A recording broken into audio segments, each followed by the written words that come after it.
आज मी बनवलेली आहे टेस्ला कॉइल। तर हे वायरलेसली सगळ्या इलेक्ट्रॉनिक्सला त्याला चालू शकते। तर मी तुम्हाला हे डेमो दाखवतो।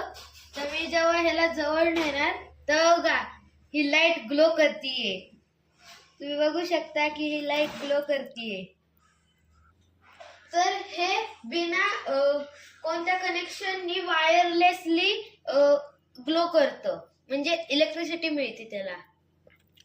आणि हे निकोला टेस्लानी बनवलेलं। मी इथं बल्ब लावलाय, म्हणजे जवळ घेतलाय आणि हे लागायले बघा, तुम्ही बघू शकता।